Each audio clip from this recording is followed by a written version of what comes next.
Everyone. Welcome to the next collab series. This is the advanced guide on PyTorch. Today we are going beyond the basics to master the custom layer, advanced auto grid patterns, and building complex architectures from scratch. As our intro states, to truly understand a framework, you have to build it from its primitives. So first we will do the setup. We will run the setup shell. We are importing the core PyTorch modules, setting up our plotting styles, checking CUDA availability. We also set manual seed for 42 for both NumPy and Torch to ensure all our custom operations produce a reproducible result. So I'll just run it. We can see CUDA availability we have checked. We are currently using CPU. Now let's move forward. In part 1 we will move beyond the basic backpropagation. We will look at the higher order derivatives, jacobians, and custom gradient functions. So let's move forward. Nested autograde allows us to compute higher order derivatives. In this cell we will take a function fx is equals to x to the power 4. Here we have defined it, and to compute the first, second, third derivative of x, notice that we must set create graph equals to true. uh, Here we are setting create graph equals to true. So this is very important in each setup, in each step, to tell PyTorch to maintain a computational graph for the next round of differentiation. So what we are doing, we are doing the 3 round derivatives of this function, and we are creating graph also. uh, let's move forward. I'll just run it quickly. We can see we have called the derivatives. So expect, we provided x to the power 4. So the first derivative is 16, second derivative is 34, and then third derivative is 48, like this. So let's move forward. The next is the Jacobian computation. For vector valued functions, the Jacobian is the matrix of all the first order partial derivatives. We use torch.autograde.functional Jacob. We are using torch.autograde.functional.jacob to compute this 3 cross 3 matrix for our vector function fx. So let's run it and let's see. We can see the output. So here is our x, y, our fx is this, and then we are doing the Jacobian function, and then this is the expected, how it is basically being calculated. It is explained here. um, so this is what we are doing. This is the main line which is used for computing Jacobian using torch autograde functional function. So let's move forward. Next is the Hessian computation. So sometimes so basically the Hessian is the matrix of the second order partial derivative. So Jacobian was the first order partial derivative, Hessian is the second order partial derivative. This is critical for optimization theory. We use Hessian function on scalar function fx comma y. This is a scalar function fx comma y. We use Hessian function on this scalar function to see how the curvature of the loss surface changes. So we will do this torch.autograde function dot Hessian on this scalar function, and we will compute a gradient to see how the graph is changing, the loss graph. Let's see. So I have run it. This is our function, this is our f value, this is the gradient. This is how it's being calculated. 2xy, and then x into 2, and then 3y to the power 2, and then this is the Hessian that we have got, and it's explaining how it is coming, how it is expected. So it's the same. Now let's move towards the custom autograde functions. So sometimes we need custom autograde functions by subclassing auto torch, subclassing the torch.autograde.function. So just a second.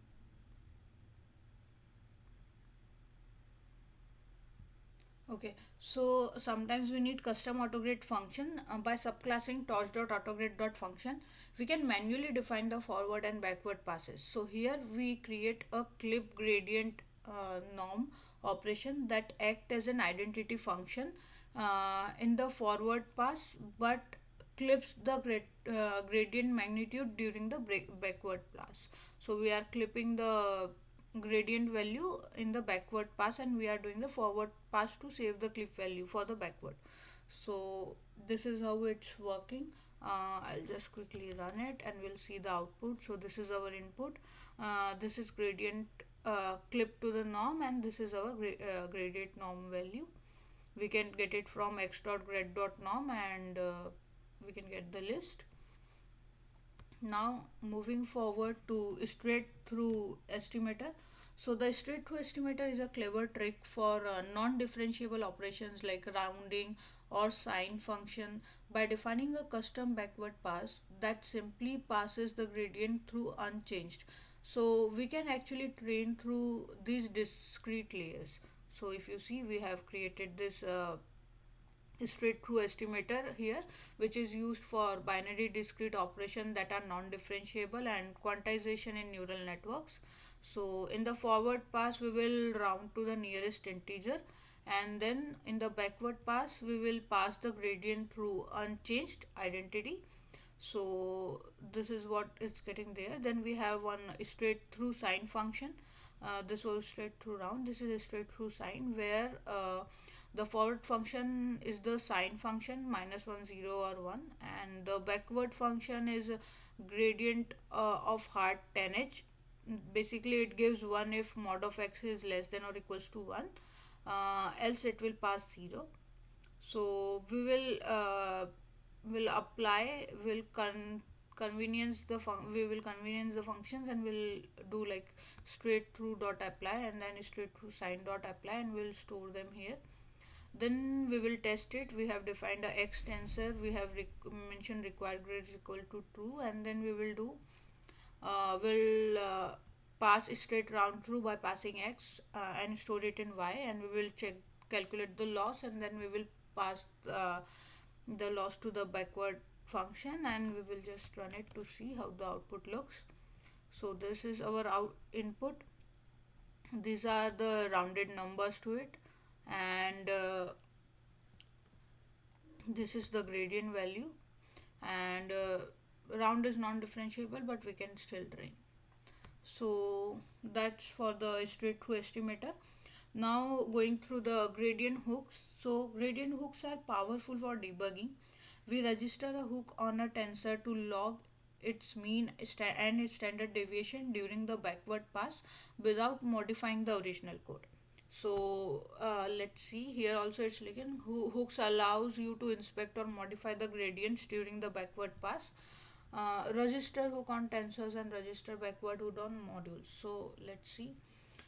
We have defined a gradient logger hook here.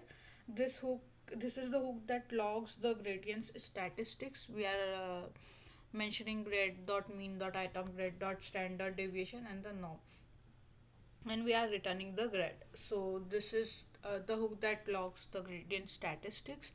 We have another gradient clip hook that hooks the clip a hook that clips the gradient norm. So here it is clipping the gradient norm. Uh, we have this x defined as torch dot random. We have created 10 random numbers with gradient equals to true. We are passing the gradient hook here, and we'll do forward and backward. We'll call forward and backward, and then we will see the how the gradients are logged, and we will remove the hook when we are done. So this is how we remove the hook. Handle dot remove. Let's run it and see. So gradients logged we can see, and this is what we have already discussed. Handle hooks are powerful for debugging gradient flow, gradient clipping per tensor, and then feature visualization for GradCam. Moving on, gradient accumulation. For finally part 1, we look at the gradient accumulation. This is the memory saving trick. by scaling our loss and calling loss backward multiple times before calling the optimizer step, we can simulate large batch size on hardware with limited memory. So we call this optimizer.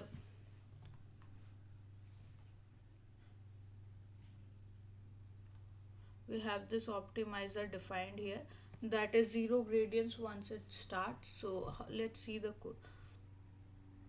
Basically, gradient accumulation is used for batch size is too large for GPU memory, and if we want effective batch sizes, then we'll do train with accumulation, and then we have defined train with gradient accumulation. Effective batch size is batch size into accumulation steps. Zero gradient at once at start. So here we are defining zero gradient, and then for each step we are doing the batch processing here now. We will get the mini batch first, we will do the processing, and then we will do the forward pass. And once that is done, we will scale loss by accumulating the steps, and then we will do the backward pass, that is gradient accumulates. And then once this is done, we will apply the accumulated gradient optimizer step, and this is how we return the unscaled loss. So I'll just run it. So gradient accumulation basically is a pattern of optimizer grade 0 at once at start. It scales loss by 1 by accumulation step. It then do the loss backward accumulate the gradient. Then it do the optimizer step after all the steps, and then we get the effective batch, that is mini batch into n. So this is the pattern that gradient accumulation follows. Moving towards the next part, building operations from scratch. Now we will build a neural network primitives by hand. Swell 12 implements a naive 2D convolution. Instead of a black box, we manually extract the patches and use torch.einsum to perform element-wise sum product. This confirms our understanding how kernel slides across the images. So let's see. We have this naive 2D convolution implementation. Here we have parameters like input tensor, which will take a tensor. Kernel is also a tensor. So input tensor is basically the in channels, and then kernel is basically the tensor with out channels. Stride is int, and padding is also integer type. First we will apply the padding here. Once that is done, we will calculate out h and out w, and then we will calculate then we will assign output zeros tensor. Then we will go through loop for the batch processing. We will extract the patch in the batches, and then we will convolve the sum. We will calculate the einsum, and then we will add the output, and then we will return the output. So let's test our implementation. We have defined one torch here. We have defined the kernel here. This is, and then we are going to call our convert to nav. This function we are calling here, and we are passing our x, kernel, stride, and padding, and then we are storing the output here. Once that is done, I'll just run it quickly. We can see the input torch was this, the kernel shape was this, and the output shape comes this. So this is what we are doing. Now the next thing is, similarly we will do the max pooling. For every true cross 2 window, we take over the maximum value, then we compare the results, that is f max pool 2d. We compare the results, we'll see in the code. This is f max pool 2d. So we compare the results to prove our manual implementation is mathematically correct. So first we will implement the max pool, and then we will compare it with the direct formula to see if it's correct. So let me just run it. So you can see we have this torch size, this is the input, this is the output torch size, and this is our output. And if we check it, if we want to compare it, so we will compare, and it says true. So basically our implementation is same as the max pooling implementation. Next is batch normalization. Batch normalization is a key stabilizer. We implement it here with the learnable parameters and running statistics. Notice the logic shift. During the training, we use the batch stage. During inference, we use the accumulated running mean and variance. So this is the main logic here. Batch normalization is implemented from scratch. During training, we are doing this, and during inference, we run mean and variance instead of both statistics. So here we are defining the init functions, we are defining the call functions where we will compute the batch statistics, we'll update the running statistics, and then we will normalize, and then we will scale and shift. And these are the parameters here. Now we will test it, and then we will test it and we'll see that how the output comes. So these are our input size.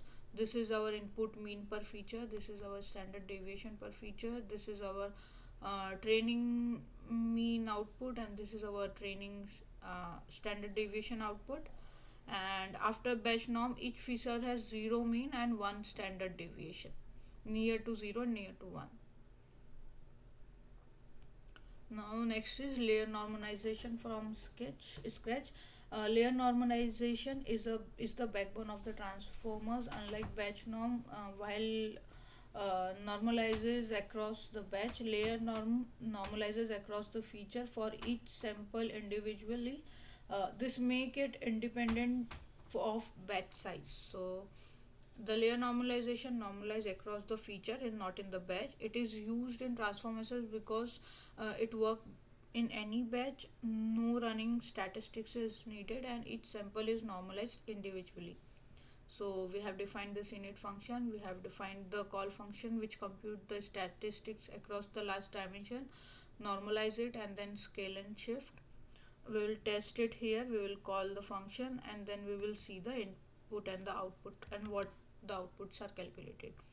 So for a simple input shape, this is our size, and then for sample we have this input.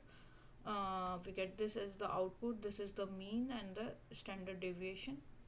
The key difference between batch norm and layer norm is batch norm normalize across the batch for each feature, and layer norm normalize across the feature for each sample. Next is dropout from the scratch. So we also implement inverted dropout to keep the expected value of our activations the same during the training and interface. We scale surviving neurons by 1 minus rate. So this is, we have implemented it here and we are calling it here. Let's run it and see the output. So this is the input. We are these are the dropout samples, and this is the output, and average over 1000 sample is 1.055. Now let's move to the part 3, custom layers and CNN from primitives. Before using PyTorch layers classes, let's build a fully functionally layers only base using only basic operations. This show exactly what happens under the hood. So in part 3 we will build layers using only torch.nn.parameter, and in the next cell creates a dense layer from scratch, manually defining the wet matrices with he initialization and performing x into w plus b operation. So here we are defining a fully dense layer primitive. We have defined the features. We have this activation function. We have this he initialization. We have the call function, and we have this parameter function. And to test this, we will run it. And we can see the input, output, weight, and biases here. Next is the conv2d layer from primitives. So now we do the same for the conv2d layer, initializing the kernel tensor and then using the function f.con2d to handle the heavy lifting while we manage the parameters ourselves. So let's see. The 2D convolution layer is using only the basic operation of f dot con 2D. So here we have this init function defined. All the stride padding biases are stored. We handle the kernel size as int or tuple only. So we are selecting this activation function, and here we are doing the initialization. We are defining the shape of the kernel, and then if biases we will use zeros, if no bias then we will use none. We are defining the forward pass using f dot con dot 2d here, and then we are returning the activation function on that. And then this is the parameters. We will just run the function, we will call the function, and we'll see the output. So you can see this is our con layer primitive, this is our input, the output shape, the kernel shape, and then the parameters we can see here. So now we assemble this into a complete CNN from primitives. This model uses our custom dense and con layers to create full architecture. This demonstrates the entire network is just collection of tensors and basic operation. So a complete CNN built using primitive layers. How our architecture looks, we have this convolution 3x3 ReLU, then max pool, then again con 3x3, then again ReLU max pool. We will flatten it, dense and dense. So this is the architecture looks like. We have defined convolution layers, we have flattened it, we have the dense layers defined here, we have convolution block 1, convolution block 2, again flattening and then doing the dense layer with dropout. And here we are printing the summary.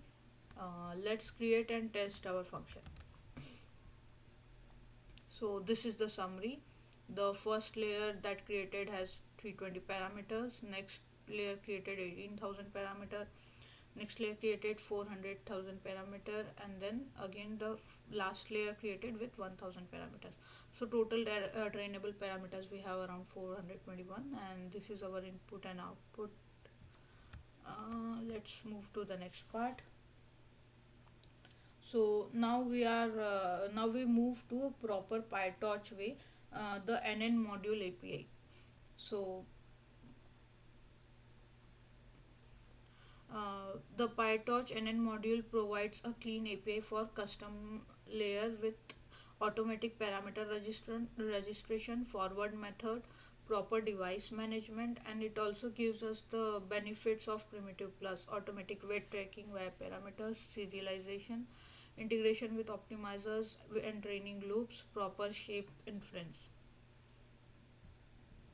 So now we move to proper PyTorch way. The nn.module API shows in the template inherit from the nn module, call the super function and define the forward pass. This gives us the automatic parameter tracking and device management. So let's see, this is our init function. Uh, Here we have defined nn parameter that automatically registers the weight. We have stored the activation function and we are defining our forward pass here. We have this extra info for printing our model, and then we will test our custom layer. So this is what we get in the result. Moving towards the next cell, that is the one of the most important custom layers is self attention. So here we implement a multi-head attention mechanism used in transformers. We project the input into queries, keys and values, then use scale dot product formula to calculate the attention weights. So let's see, we have this init function defined, and then we are doing the linear projections for QKV. Here we are doing the forward function where we are doing the linear projection of QKV. We will reshape the multi-head attention using the view, and then we will calculate the attention scores and we will apply the mask if provided. We'll do the soft max of the weights and then we will apply the attention values, and then we will reshape it back and we will output the projection. So let's test it. This is our self attention layer. We have this input shape, we have this output shape, and these are the attention weight shape torch, and these are our trainable parameters. Moving toward the next spectral normalization is often used in GANs. We implement it using power iteration to estimate the largest singular value of the weight matrix, ensuring the layer stays stable during the training. So this is where we have defined the init function, weight matrices and register buffers for u and v vectors. We have defined this power iteration function to estimate largest singular value using the power iteration. Here we are normalizing we are normalizing u, and then we will update the buffers spectral norm sigma, and then we will call the forward function, and then we will test it. And this is our output. The use case is again, as I told earlier, to stabilize GAN discriminator training. Moving toward the fifth part. In part 5 we will build modern components uh, of deep learning, like residual blocks, squeeze and excitation, transformer encoder block, custom normalization layer. So uh, the residual block by we will implement the residual block by adding the input x to the transformation fx. We skip the connections that allow gradients to bypass the deep layer, which is what made the resonator revolution. So let's see. This is our residual block function. The key inside learning residual is equals to fx is equals to y minus x is easier than learning y directly. So this enables the training very deep neural network. So we have this init function defined. We are skipping the connection for identity projection. This is our main function defined, and then we are calculating the value. We will test it now, calling the test block. So this is our residual block. This is our input shape, output shape, and the residual block. Next is squeeze and excitation block. So the squeeze and excitation block is a form of channel wise attention. It squeezes the spatial dimension and excites the important channel, allowing the model to focus on most relevant features. So these are the steps: squeeze, excitation, and then scale. So we can see this is our init function where we are defining the channels, squeeze, and then the excitation. Uh, this is the forward pass where we will squeeze the global average pooling. The excitation where learn channel is importance, and then we will scale, will apply the attention. uh, Now we will test it, and we can see this is our input and this is our output shape. It's same, and then this is important for channels that are important for tasks. So that's why. Now let's move forward to the transformer encoder block. We also build a transformer encoder block. This combines layer norm, multi-head attention, and a feed-forward network into a single module using a pre-norm architecture for better training and stability. So we have defined here the init function with multi-head attention, feed-forward network. We have defined here. We have defined the layer normalization and the dropout. Now we will define our forward function, where prenorm architecture is more stable and attention block is defined. So this is here we are defining the attention block. We are defining the feed forward block and returning the x. Now we will test it by calling the function, and let's see how the output looks. So this is our transformer encoder block looks like. This is our input shape and this is our output shape, and the parameters are here 4,000, 49,000, around 50,000. So now this part is completed. Let's move to the part 6, that is custom training loops. uh, while high level training abstraction are convenient, custom training loops gives you complete control, custom matrices, complex training schemes, gradient manipulation, and multi GPU TPU strategies. So let's see how it works. We have this basic custom training loop. So it gives us the full control. While the high level wrappers are easy, manual loops allow complex schemes like GANs and RLs. We manually handle the train and evaluation modes, zero gradient and step optimizer. That's why this is very important. Let's see the custom training loop function. We are defining here the custom training loop. Uh, this is the complete custom training loop. So here we are defining the model optimizer loss function. We are defining the history variable to store the history so that we can use it later for plotting and graphs. Now here we are defining the training phase with epochs, where for each epoch we will do model training, and then we will do the forward pass, we will do the backward pass, and then we will track the matrices. Once all the epochs are done, the validation phase will come, where we will do model evaluation.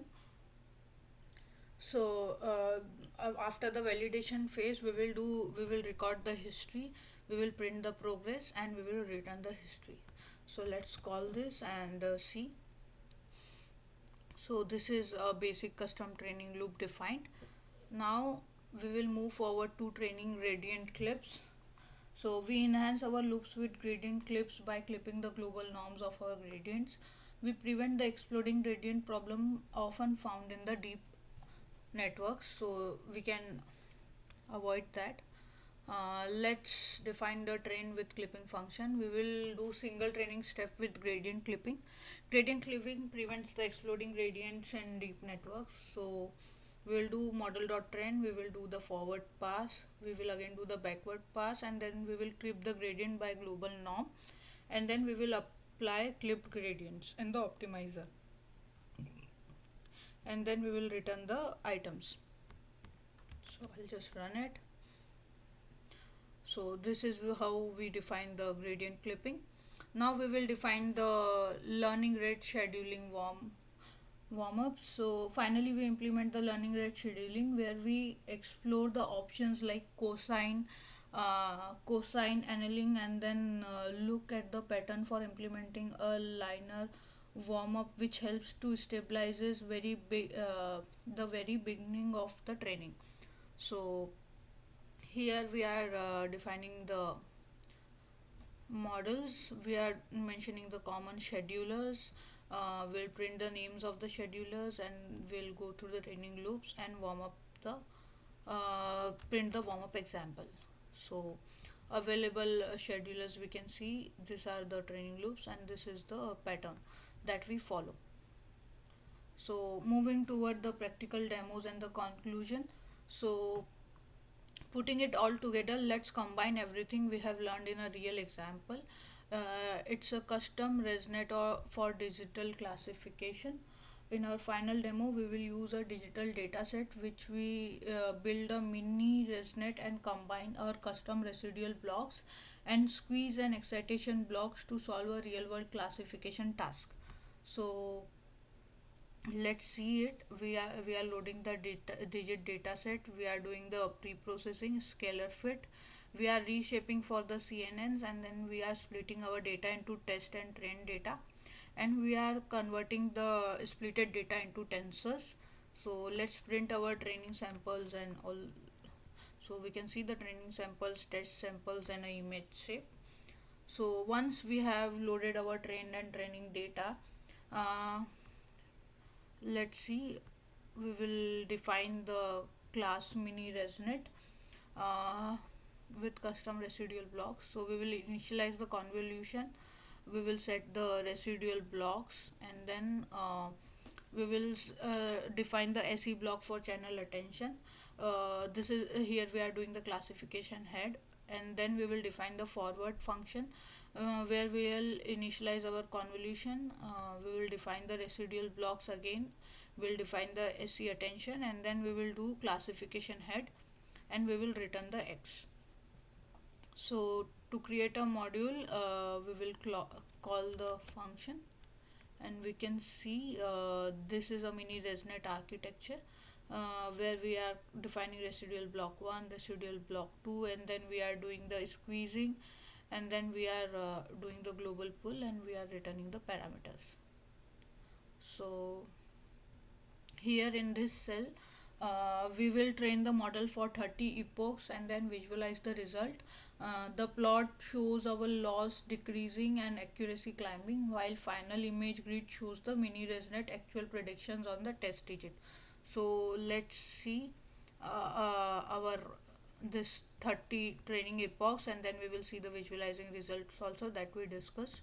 So this is basically calling the epoch over the function, and then we will create, first we will create the data loaders, and then we will do the training step, and then we will initialize the training loop where we will train the model, and then we will validate it, and we will print the record the history, and let's run it. So this one will take time. I have not enabled the GPU.